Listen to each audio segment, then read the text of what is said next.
今條片咧講個比較有趣啲嘅話題，就係咧好多人都會中意 DCA 啦，即係平均成本法啦。咁啊幣又好，或者係股票都會噶嘛，係咪？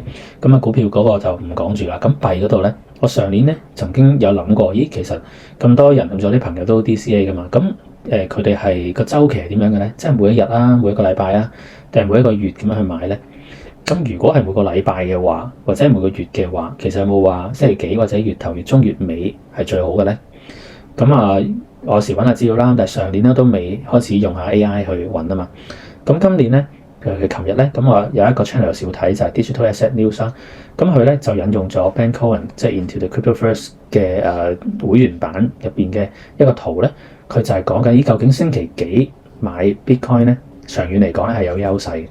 咁我引用翻佢條片嘅圖啦，咁同時間咧我都係用 AI 去做一啲 research 嘅。最好嘅買入點啊？嗱，以下咧全部都係用翻美國東岸嘅時間，即係華爾街時間啦。星期一咧係最好嘅，即係香港時間咧星期二啦。咁佢咧係用收市價去計嘅。咁我哋如果真係需要每個禮拜買嘅話咧，咁average 都係喺翻同一個時間咧就會比較準確啲，或者比較公平少少啦。咁詳細有幾大嘅優勢咧，就睇翻條片啦。咁星期一買最有優勢，咁最冇優勢係咩咧？或者劣勢咧就係星期三買啦。咁你見到咧，佢嗰個根據個表咧都爭成4-5倍嘅。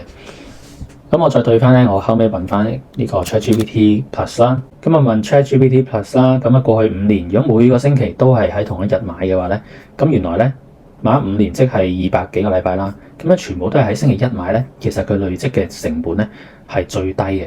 咁而最貴嘅係邊日咧？最貴嘅咧就係星期三啦。咁即係咧，其實同 Into the Cryptoverse 嗰個網站咧嘅結果咧都幾吻合嘅。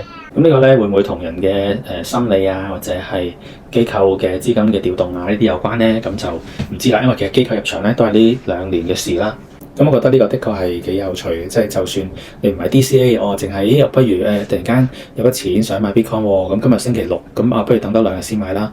留意下香港時間嘅話咧，咁應該係星期二啊。咁可能你心理上優勢都會大啲嘅。如果覺得條片有幫助嘅，就請俾個 like 啦，同埋 subscribe 我哋嘅 channel 啦。